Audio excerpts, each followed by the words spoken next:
nga dunay water repellent boosters. Luwas og siguro at pamati sa panimalay nga inubanan sa way kausapang kalidad ug kakusgan sa Holcim Aqua X. Kalig-on og pagpanalipod sa bisan unsang panahon. Tatag at proteksyon sa anumang panahon. Hi, Daddy Deltin Jeronimo po para sa MX3. 2 years ko nang kasama ang MX3 capsule. Ang MX3 capsule ay may clinical study. Along with sodium, cholesterol, and fat-free. Tested and proven ito.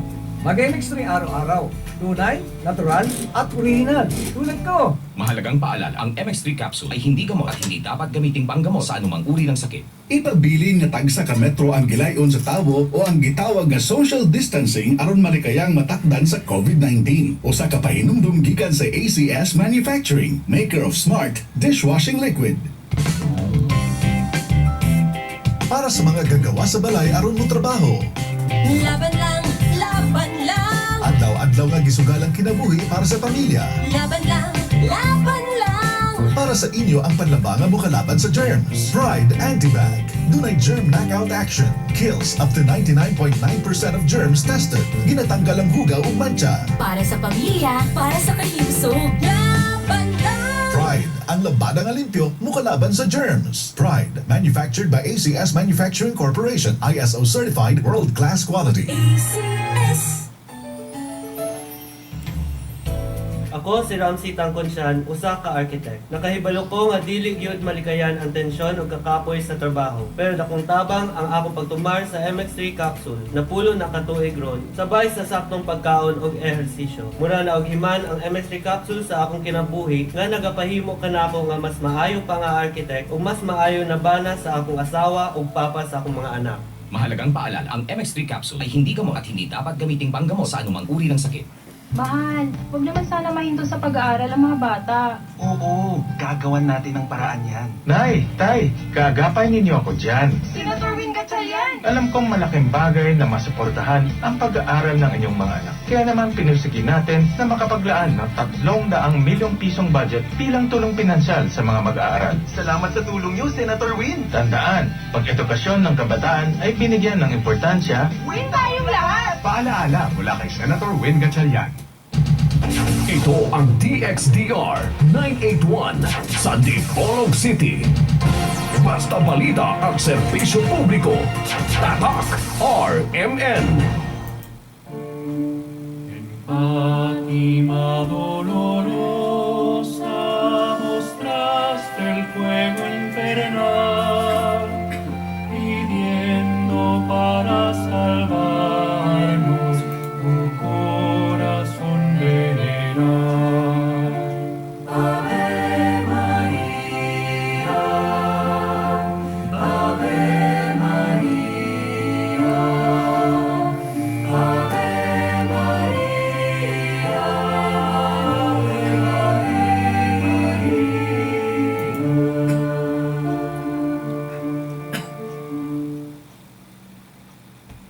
Sa ngalan samahan, sa anak, sa Espiritu Santo. Amen. Sa gihapon, aniya nausab ang tulumanon nga giuluhan ang kahayag sa pagtuong Katoliko. Uban gihapon ining ubos ninyong alagad sa mga tulumanon, Silver Donduyano Senior alias Veritas. Okay, sige po ng mga kauban nato din sa istasyon, nagkatong mga kasamang radioman sa technical side, si kasamang radioman Danny Luod, o usab si kasamang radioman Dax Ilumba. Okay, sige po atong pasigunang patimbaya sa atong amahan din sa istasyon, nagkatong station manager, si kasamang radyoman Edgar Dagumo, uba na sa iyang mga kaubang mga radyoman. Okay, ako moingon sa gihapon kaninyo maayong adlaw sa Ginoo o atong pagyukbo kaninyo mga tinahod nga tigpaminaw. Ako nilang yung general no tanan kung naamo sa online o sa kahanginan. Maayong adlaw sa Ginoo, akong pagyukbo kay ninyo. O sige hapon, dili na to kalimtan ang atong amahan sa atong diocese dinhi sa Dipolog, Most Reverend Severo Kaermari, atong pagyugbo uban na sa mga kaparian dinhi sa maong diocese o bisa na dili sa maong diocese. Okay. Now, ang atong pizza karon, pizza address sa bulan sa Oktubre. Niya pagyapon ta tuig 2021. Okay, hindi na nato utaso ng atong intro. Naka-intro ta karon. Mo diretso na ta sa atong tuyo. Nga atong ipadayon karon ang tema nato mahitungod sa pagbugtaw aning description sa matuod nga simbahan nga gitukod ni Kristo. Ang uban baliwala lang nila ning description sa matuod nga iglesia. Kay ang ila basta unsay ilang nasabtan sa Biblia. Ato lang timan-an mga tinahod nga tigpaminaw nga kining paghibalo nato sa matuod nga iglesia, parehas gyud ni aning magsigurado ganita o kanang kwarta nga atong gihawiran genuine ba gyud na, dili piki. Dili piki ng kwarta nga atong gihawiran. Ibalik-balik na nato nga ang atong mga authorities sa Central Bank nagbutang gyud sila og mga description, mga timailhan sa matuod nga kwarta. Kay dili igo ang kanabang name tag. Kung maghisgot tag name tag, dili naman gud na siya debatable.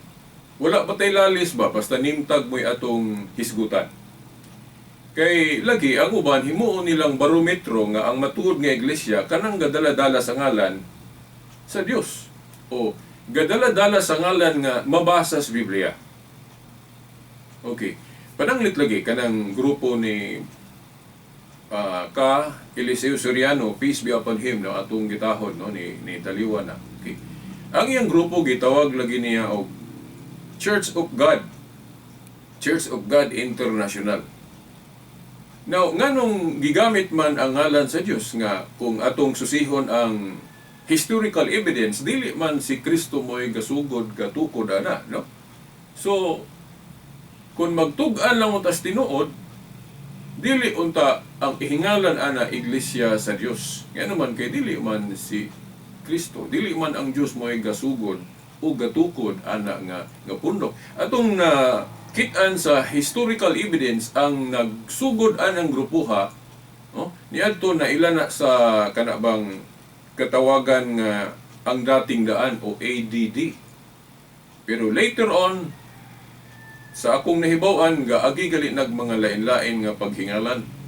Pero ang latest yun nga gihingalan sa maong pundok nga girehistro sa SEC kanang MCGI, Members of the Church of God International. Gigamit ang ngalan sa Dios. Di ba? Nga unta si Eliseo Soriano may gasugod ana. Siya mo'y tag-iya anang grupuha. Niya, nasugda niya atong 1980. Ang matuod nga iglesia sa Dios o iglesia ni Kristo kasugod panahon sa mga apostoles. Niadtong unang siglo mao toy tinuod nga iglesia sa Dios o iglesia ni Kristo. So mao nay name tag. Ang name tag sa iglesia nga gitukod ni Kristo mao na iglesia sa Dios o Church of Christ o iglesia ni Kristo. Dili man go na debatable, dili na siya ba wa tay lalis ana. Mao na nga ang simbahan dili kaayo dili kaayo ba maghisgot ana nga description tungod kay wa namang gunay lalis. Sa ako nang giingon sa miyaging Sibya, ang tinuod nga iglesia kung maghisgot ang personal name of the church, iglesia sa Dios o iglesia ng Dios o iglesia ni Kristo. Wa na lalis na. Unya ang matuod nga iglesia dili na siya ngalan kundi pundok. So buti pasabot kay ang matuod nga iglesia pundok man katawhan nga gitukod ni Kristo bisan pag di nimo nahinganlan but pasabot bisan pag di nimo gamito na iyang ngalan, dili gid mawala ang iyang pagkasiya. Di ba? Kabantay mo nga ang mga simbahan sa Katoliko, dili na niya butangan ganig kini iglesia ni sa Dios o iglesia ni Kristo. Dili na niya na ibutang tungod kay ang matuod nga iglesia god pundok man. Unya ang history mo tug-an man nato nga kining Katoliko mao magini original nga gisugdan ni Kristo niadtong unang siglo. So bisan pag dili nimo na siya hinganlan og kanang iglesia sa Dios, di ba nimo sigarbo ba? Bisan pag di nimo hinganlan ana, iglesia gyud na sa Dios. Bisag dili magdala-dala ang kanang iyang ngalan. Ang akong gihimong example ani si Miyagi kadto bang usa ka estudyante nga nisulod sa eskwelahan niya wa magdala og nimtag o wa magdala og ID. Ang giingon sa maestra nga pagdala mo og ID, pagdala mo og nimtag, ibutang yun na inyong ngalan sa inyong nimtag. Oh, dayon ay usa ka estudyante ang wa magdala og nimtag o ID. Pero ang iyang ngalan jud Juan de la Cruz. O Juan de la Cruz. Pero wala siya magdala og name tag nga Juan de la Cruz. Okay. Now, sa eskwelahan siya ra gyud wala mag-ID. Wala magbutang og name tag. Nakaron, ang pangutana kay wa man siya gabutang og name tag nga Juan de la Cruz. Ang pangutana dili ba siya si Juan de la Cruz tungod kay wa niya gisuot ang iyang ID o name tag. Now, sa lagda sa maayong panghisip o sa lohika, bisan pag wala niya gidaladala ang iyang name tag o ID nga gibutang gyud sa iyang diri sa iyang dughan, wa niya butangi og Juan de la Cruz. Bisan pag dili siya magbutang og ID o name tag, kay si Juan de la Cruz man gyud siya. So si Juan de la Cruz gyud siya bisan pag wala siya mag name tag. Kaya naman, kay ang tinuod mo man na nga siya si Juan de la Cruz, wa lang siya mag-ID, wa lang siya mag-nimtag. Nya kining Katoliko kung tanaw nato sa history, tanaw nato sa kanabang mga referensya sama sa Grolier Encyclopedia, the New Book of Knowledge, International Encyclopedia, the Book of Pax. Gipanggamit-gamit mangalini sa akong mga kauban sa mga debate, mga standard reference nga kining Iglesia Katolika gitukod yun ni Kristo. So, kay gitukod man siya ni Kristo, gani sa pasugo magasin sa mga Iglesia ni Kristo, niangkon man sila ana. Napatoy pasugo magasin, nalimot lang ko, ana ko madalag yun ang katong akong guide ani. Nag-ingon ng Iglesia ni Kristo nga, kining Catholic Church ko no, mao ni ang sinugdanan nga gitukod ni Kristo nga Iglesia. Abot pasabot, mao ni ang Church of Christ niadto nga gitawag og Catholic Church. Ang ila lang pagsabot mo ay wa magkalimaw. Nga naman kay mutuo sila nga sa pagsugod, aning simbahan na mutuo sila nga Church of Christ ni Iglesia ni Kristo. Ni pero kay giilisdan man kunog ngalan. Giilisdan man kunog Catholic Church o Roman Catholic Church. So dili na kuno ni Church of Christ, dili na kuno ni Iglesia ni Kristo kay giilisdan na ngalan. Dili na mao mga igsoon. Nga naman, ngalan day sa laing ngalan, mawala na day ang iyang pagkasiya. Akong kaugalingon, di ba ako, ang gihingalan gyud pag-una sa akong ginikanan, gitawag ko og Silbert. O Silbert. O, dayon, gianggaan po ko og Bobby. As, kana mo akong nickname. Ang akong real name gyud Silbert. O, mo na full akong tinuod nga ngalan, Silbert. Dayon, pwede man ta mag-angga po. Oh, so ginganlan po ko og angga nga Bobby. Karon sa dihang gitawag ko og Bobby, dili na ba ko si Silbert? Kay gianggaan ko og Bobby.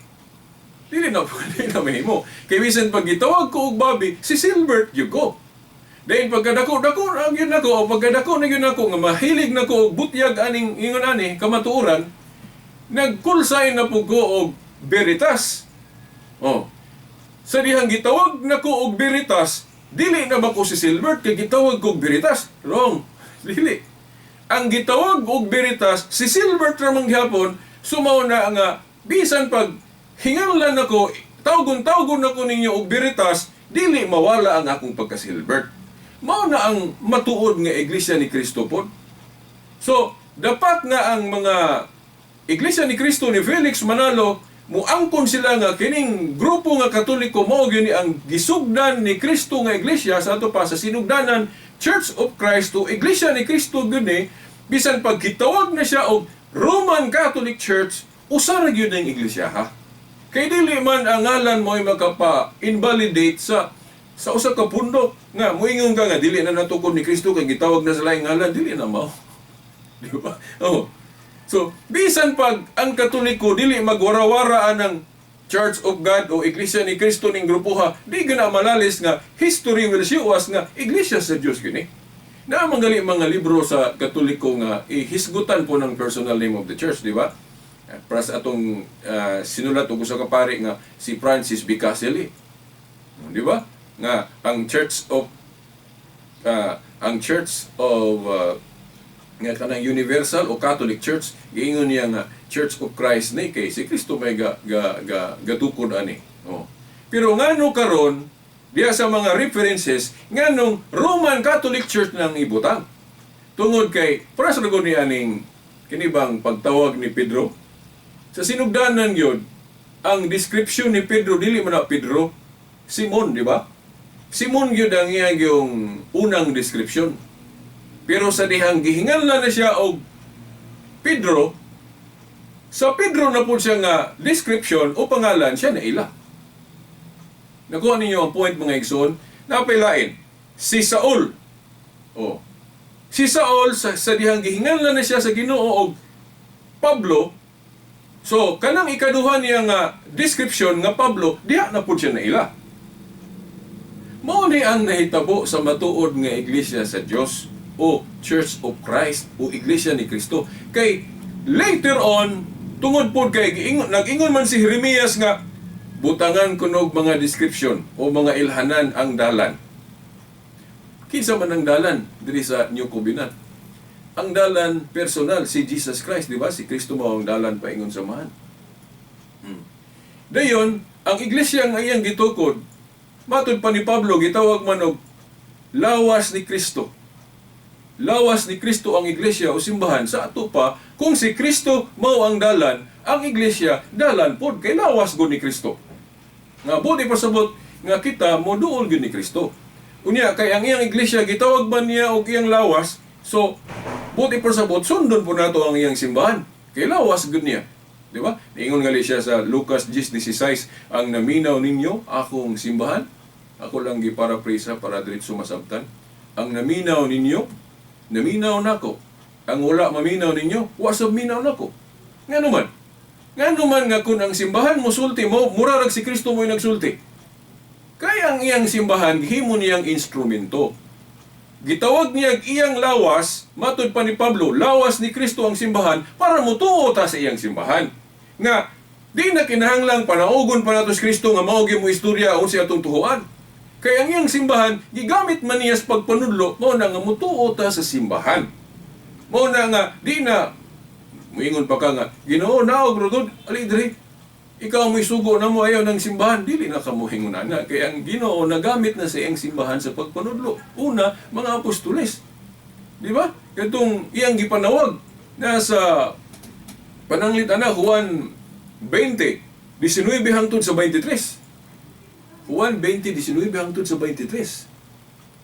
Nga iyang gimanduhan ng mga apostoles, mga disipulo nga iyang gipamili nga maingon nga ako gipadala sa amahan, ako usab nagpadala kaninyo.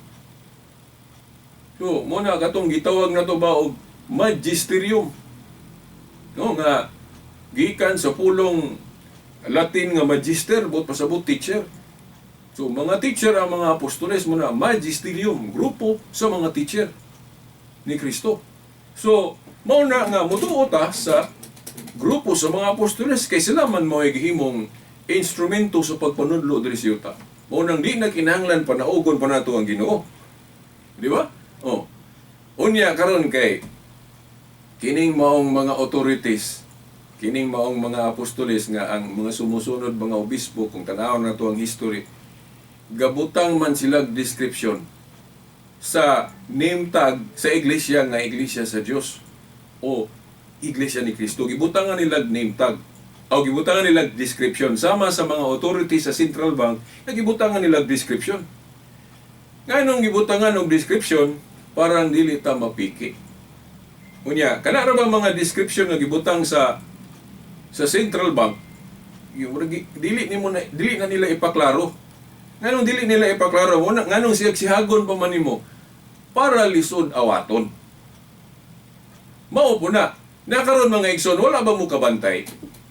Ngano sa mga description nga gihimo sa mga obispo, una katong ang gigamit nilang description aning name tag na iglesia sa Dios. Ang una gyud nilang gipakadak-an kanang Catholic o universal. Katong gihisgutan ni Bishop Ignatius niya to 107 AD to mga 110 AD.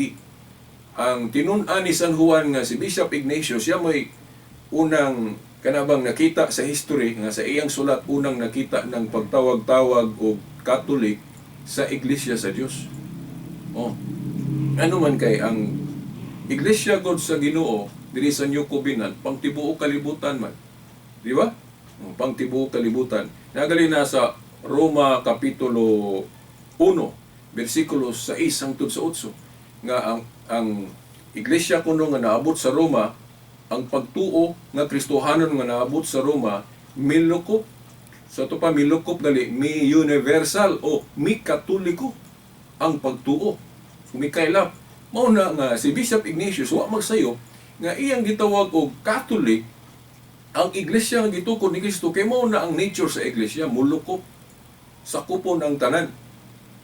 So, mauna nga gitawag niya og Catholic ang iglesia nga gitukod ni Kristo. So mao na mga obispo sa Council of Nicaea, ilan ang gipaklaro gyud. Kanang gitawag nato conciliar declaration nga ang iglesia ni Kristong tinuod, ang iglesia sa Dios nga tinuod, Catholic. So ito pa, universal. So usa na sa timaan. Unya kay naamay mag-awat-awat pud ana. Naamay mag-awat-awat ana. Daghan mga pundok ron, bisan mga born again, bisan mag-protestante, daghan kong naka-istorya, nakadibate og mga dili katoliko nga moingon sila nga kanang Catholic good nga description sa iglesyang gitukod ni Kristo. Wa man tay lali sa ana kay pagtibuok kalibutan man yun ang matuod nga iglesia, pero kanang inyo Roman Catholic pa na. O Roman Catholic man na, si dili na mao ang original nga Catholic. Pero wala nila supaka nga Catholic ang usa sa description sa matuod nga iglesia. Now, karon mo na ni diri na ta mga igsoon, mga 5 minutos na lang, no? I hope nga bisag di nako ni ma-detalye og ayo makuha ninyo ang point. Ngano nga kining katapusang description nga namugna nahimo sa Council of Trent kining Roman, ngano nga kini mao ni lisod awaton. Ngano maghimo ang simbahan og description nga lisod awaton? Kay ingon na pud ang Central Bank. Di ba kana mga description kana mga timailhan sa matuod nga kwarta dili nila ipaklaro? Ano man unsa may purpose para lisod awaton? Kay kung maawat god mapiki man na. Nakaron ngano nga kining description nga Roman lisod ni awaton sa mga dili Katoliko? Kay naaman silang una-una god nga nganong mag-describe man tag Roman nga but pasabot di ay ang iglesia di ay sa Dios para ras mga Romans. So dili sila ganahan anang description nga Roman. Muna nga wala matintal o gamit ana nga description. So di sila kaawat ana. Then lain pa pod nganong lisod na awaton kay kung diri sa Pilipinas kasugod ilang pundok anong tawgon man nila Roman. So di gina pwede nila tawgon og Roman. Di ba? Dahil nanguban po, nganong dili sila mogamit anang Roman, tungod kay magbaga man sa ilang una-una itong history sa Roma ni ato sa dihang wa pa ma-Christianize nga kanang Roma gitawag kay nag-Babylonia, but pasabot lugar nga naas kahugawan kay sa wala pa na ma-Christianize ni Pablo o Pedro ng Roma, wala pa na ma-Christianize, paganon na nga lugar. Paganon na nga lugar. So agi ganahan mo gamit anang description nga Roman. So muna, lisod awaton kay di man sila ganahan anang description nga Roman. Di ba? Kay kanang description nga Catholic, ay daghan mang moangkon nga Catholic mo sila, pero original ko sila nga Catholic, dili ko ning atuwa kay Roman man ko ning Catholic. Di sila ganahan anang description nga Roman. Pero kung ayaw na tugtuon, mao na gihulagway, gidescribe sa matuod nga iglesia nga final description nga gibutang sa mga obispo parang lisod awaton sa mga dili Katoliko. Kay di man sila ganahan ng description nga Roman. Kay kung makahuna-huna ka sila Roman, mayingon man pagano ng lugar na. Pagano ng lugar na. So di kinila nila awaton. Mo bitaw nga, mangutana ko ninyo be. Sa tanang mga narehistro ron sa sect nga mga grupo, kinsa may niawat anang gibutangan og Roman? Wala. Ang ila lang yung awat-awaton, sige ka ng Church of Christ, Iglesia ni Cristo, Iglesia sa Diyos. Kana rin yung nimtag. Sa simbahan mo, sige yung nag-awat-awaton kay sa iyo man kopyahon. Oh. Pero kanang Roman, di sila mangupya, ana, kay di ba sila ganahan po na. Pero nganong kinahanglan mo tuo taan ang description nga Roman? Una, authority. Authority nga gihatag ni Cristo sa iyang simbahan, Mateo 18:18, ang inyong idili, idili na ko sa langit, ang inyong itugot. Kanus aman sila magdili o magtugot conciliarly. Kanang hinugpong yun, official. Mga council. Sama atong Council of Jerusalem. Dili ba mo tuo atong Council of Jerusalem? Tuo ta kay tungod sa ilang authority to bind and loose. Bisag unsay ideklara officially sa iglesia ang gituko ni Kristo, kinahanglan mo tuo ta. Mo nang mutuo ta atong Council of Jerusalem. Pero ang nakasipyat sa mga dili Katoliko kay Council of Jerusalem ra ilang tuhuan. Di sila motuo sa musunod nga mga council nga parehas man na iglesia sa Dios. Wala mo ingon si Kristo nga ang Council of Jerusalem ra valid. Way labot ng mga musunod nga council. O dili na pwede. Kay sama ra sa mga teacher nato sa DepEd. Whatever konsilyo nga ilang himuon, desisyonan, binding na. Di ka mo ingon nga kadturang desisyon sa mga teacher nato sa DepEd niya, turang niaging tuig, niya di nakamutuan ng ilang desisyon o kung sa ilang pag-usbon sa musunod ng mga tuig. No! Binding na tungod sa ilang authority. History will show us bishops of the Roman Catholic Church ang tinuod yun nga nagdala sa authority sa mga apostoles. That's why, whatever council nga himuon aning simbahan na binding. Sama atong Council of Laodicea. Sa dihang hingusgan yun ang ibalhin ng solemnity sa Sabat, kikan sa Saturday nga to sa Domingo, adlaw sa pagkabanhaw sa Ginoo. Binding tutungod anang authority. Sumaw na nga katong Council of Trent nga gibutang ng Roman, wa pa kay ko kadetali, basin sunod Domingo ako ning madetali og ayo. Nganong nga Roman ang gipili nga final description sa matuod nga iglesia kay kana nga description lisod awaton. Kay di man ganahan moawat sila na. Pero nga nung mutuo ta na, Jeremias 31, Jeremias 31, tudling 21, butang ining yung mga description ang dalan. Ya kining iglesia, dalan man ni kilawas man ni Kristo, sumo nang gibutangan sa mga obispo og mga description. Ang katapusan nga gibutang nila nga lisod awaton kanang Roman. Yes, at ang inyong sunod Domingo po, ako ning idetali with biblical support nganong Roma. Ang gusto gyud ani actually si Kristo na yung mga verses des Biblia na gi-implied nganong Roma. So sa sunod Domingo po, ayan yung si Piata kay ato ning ibarayon. Sa ngalan sa Amahan, sa Anak, sa Espiritu Santo. Amen.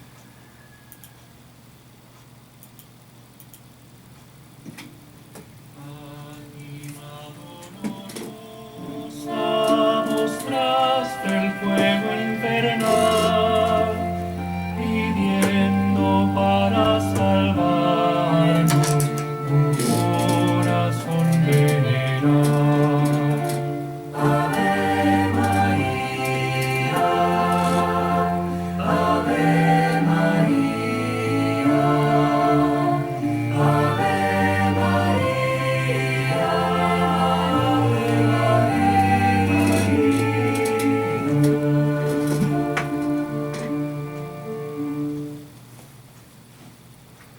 Tatak RMN.